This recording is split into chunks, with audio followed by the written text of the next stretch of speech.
Toonami's back, bitches. Wait, did you say Toonami's back, bitches? That's the official hashtag if you missed it. To celebrate Tom's return to television.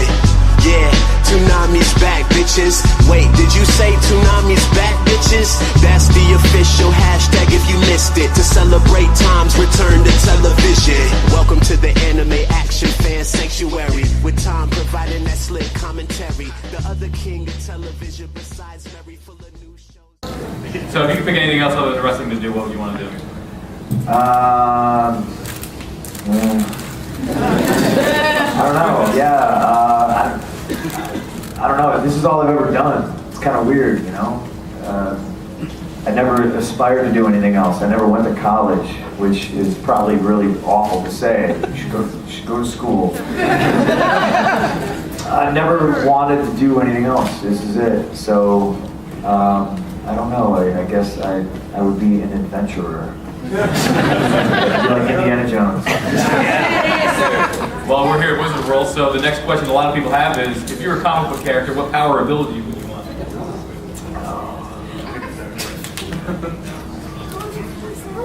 You like invisibility? That's a good one. That's a good one. This question is actually, it's kind of rooted in why I dislike Superman. Because, okay, so if you were invisible, right? And do you like girls yet? You like, no? Well, I have a problem. I like girls a lot. If I was to be able to turn invisible, there's no way I'm using this power for good.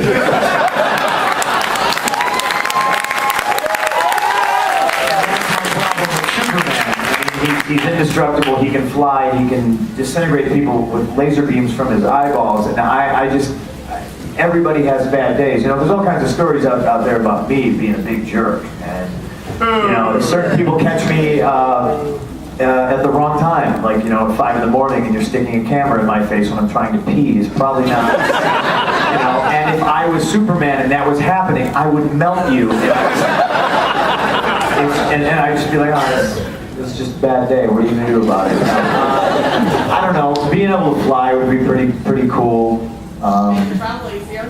What's that? Make the travel easier, right? I hate flying, so maybe that's actually. I tend to think I'm indestructible anyway, so maybe that's my superpower. I don't know. It's a hard question, you know. They're all man. Think about it. You're vulnerable. You can fly. One that I wouldn't want. I would not want to be able to read people's minds, because that would suck. Nobody's ever actually thought about that. How awful that would be. Because I know I have sociopathic thoughts, so I don't want anybody reading my mind. So growing up, who was your favorite superhero? My favorite superhero? It's kind of a hard one to say. I've always been a Batman guy. Yeah! I think that it has a lot to do with like my personality and the fact that, and this is also another big argument in the comic book community of I think Gotham City is Chicago. It's always been Chicago. Gotham City is not New Jersey. You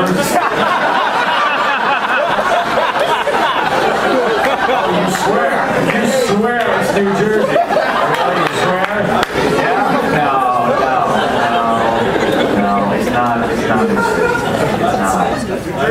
But my problem is I've never really been super huge into the Batman comic book. That's because I'm kind of a snob about who's writing and who's, you know.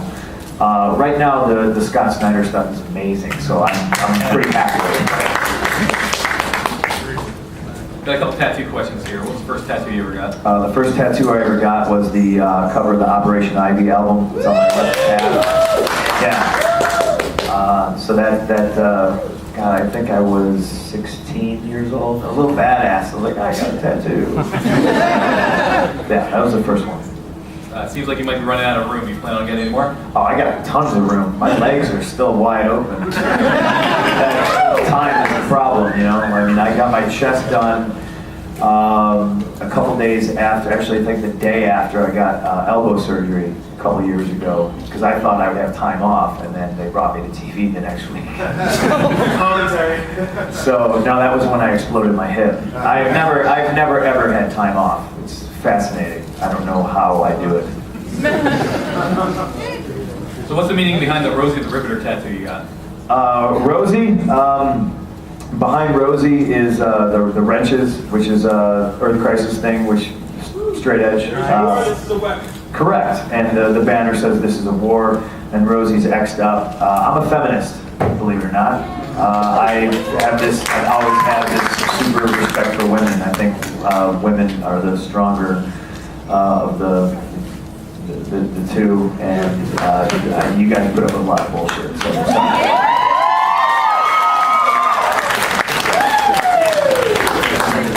All right, well, that's going to be it for these questions now. It's time for your questions. Yeah. So we got a small room, but if you speak up loud, we'll try to get to as many as humanly possible. The first one up, we're going to go right here. We already know who your favorite opponent was.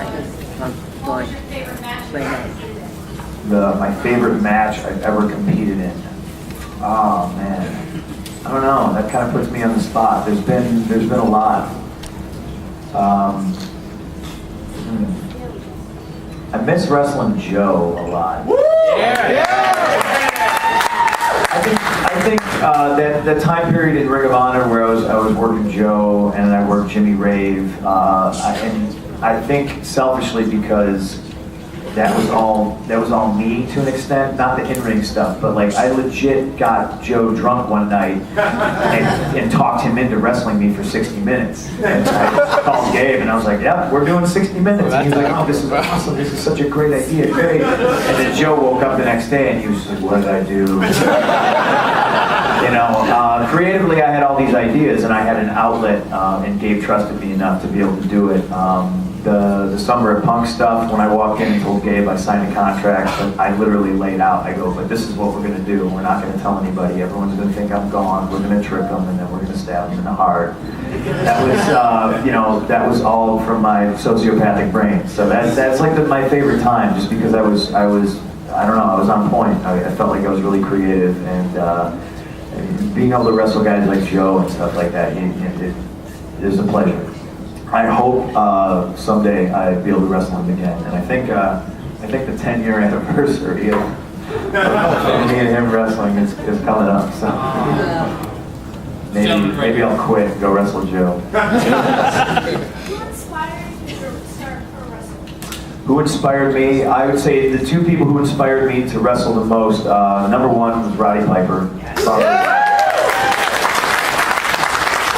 And number two, for some reason, when I was a kid, I was really, really drawn to like fat, chubby stripper Shawn Michaels. Just I think performance-wise, like I couldn't tell you why, but for some reason I recognized that this guy was the best, But I wasn't smart at anything. It was kind of like this intuition thing. Third row. Do you prefer to be a bad guy or a good guy? I think you know the answer to this question. Hey, Philly, do I prefer to be a bad guy or a good guy? Yes, my life over the past year has been a living hell. I'm often put in situations currently where I kind of have to be this cheesy good guy, and there's reasons for it. I wouldn't be able to be where I am if I was still the CM Punk that was trying to get people to stab me and set me on fire, but that's what got me to here. So it's kind of a double-edged sword, There's reasons for everything I do, but yeah, being a bad guy, I think I'm just so much better at it. I don't know, it's just something I was born with. We need more pipe bombs. See, but what does that mean? You need more pipe bombs. More of you stirring the See, pot. if I go out there every week and I do what I did when I cut that promo in Vegas, it really loses its No, just steam, stirring the pot. But every week I stir the pot, and trust me, it gets You need gets to do old. more to Laurinaitis. I don't want to work with Johnny.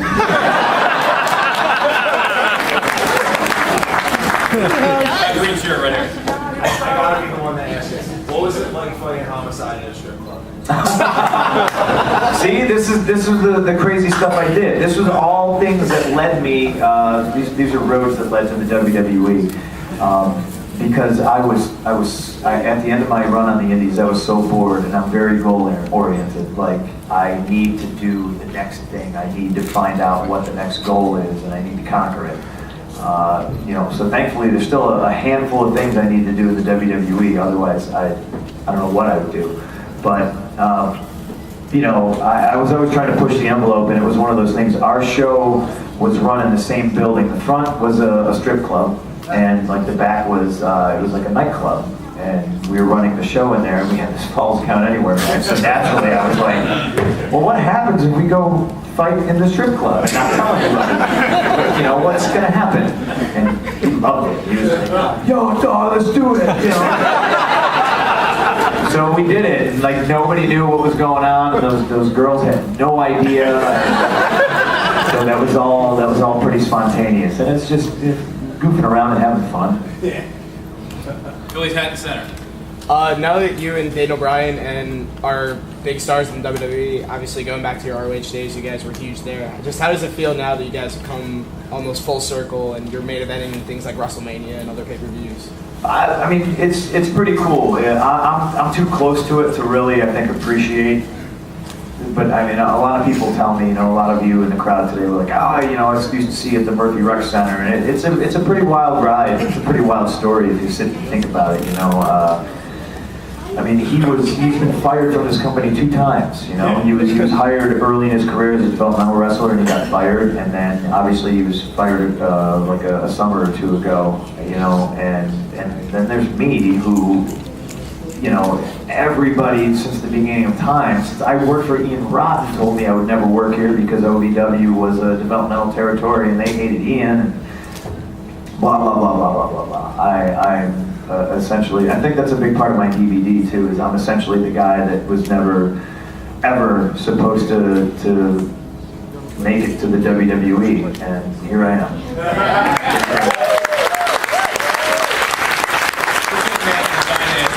Keep that down.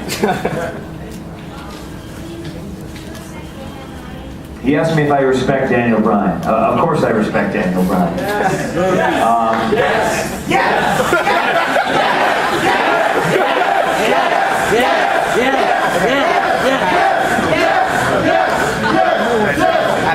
I respect the hell out of him. And I think on any given day, like, he's better than I am.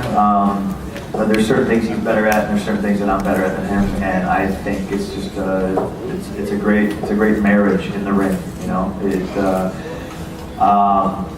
You probably haven't seen anything yet, because I know I worked him last night, and the first time we ever worked on a house show. So that's when the stuff's really going to get crazy.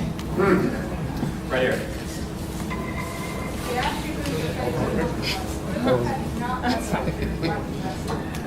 Who have I not wrestled that I would like to wrestle? Stone Cold. Austin! RVD. Austin, Kelly. There's something that says Kelly. I've actually wrestled her.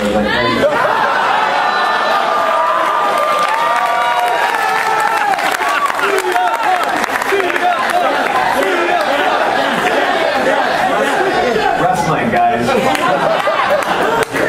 She was in OVW with me. Come on. Who do you think taught her the handspring? Back I mean, there's so many options. I feel really fortunate that I was able to wrestle Undertaker. I'm really proud of those matches because I would beat the shit out of him. And I was living out my weird, like, this is sort of like wrestling Jason Voorhees fantasy. It's coming at you, and I just have to keep being aggressive. And that's the stuff I like to do. I like to be super aggressive. Shawn Michaels is one, obviously. I don't think that's going to happen, though.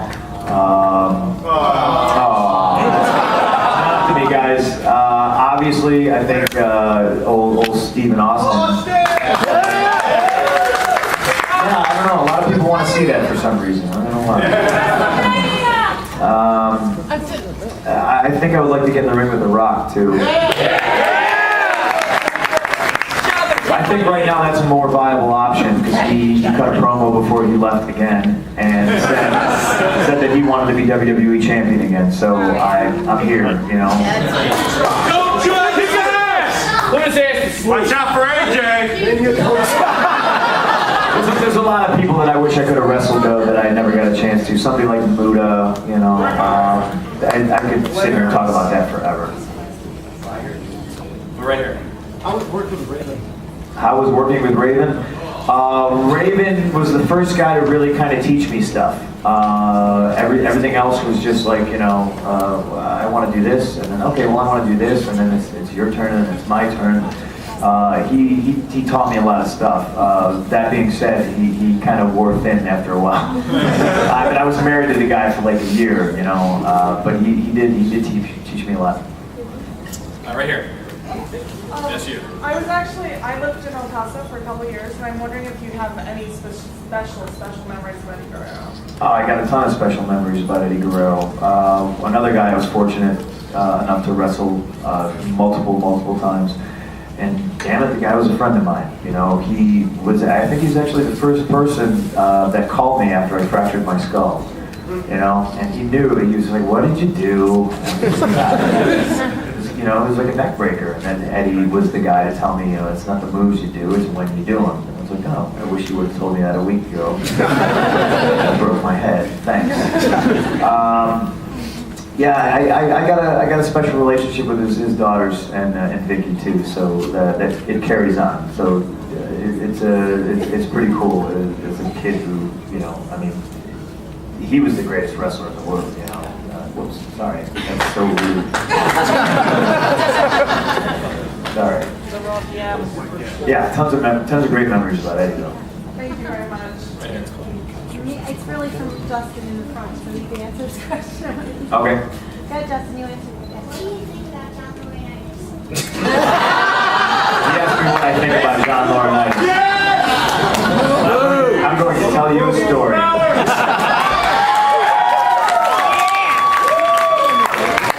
I don't know if I talked about this on my DVD, but I remember when I was bored with the Indies and I'd done everything and I'd been everywhere I could possibly go. And I think the main goal of any wrestler should be to find out if you can be a draw, if you can draw money, if you can fill a room with people and just sit here and listen to you talk.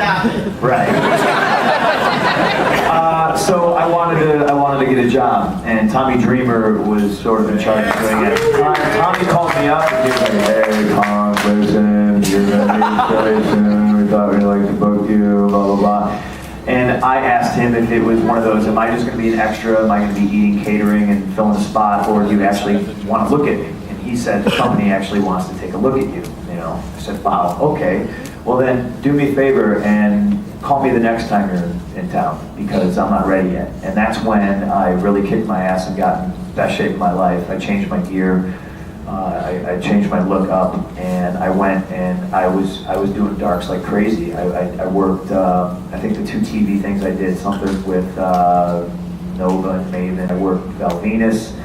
I did a dark against Scotty 2 Hottie. I worked a dark against Matt Capitelli where I won because he forgot to kick out of a neck breaker. And I thought, I'm totally getting hired now. I'm a winner.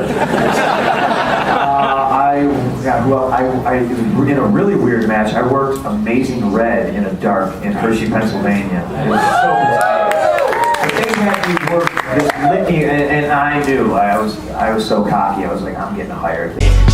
Toonami's back, bitches. Wait, did you say Toonami's back, bitches? That's the official hashtag if you missed it. To celebrate Tom's return to television.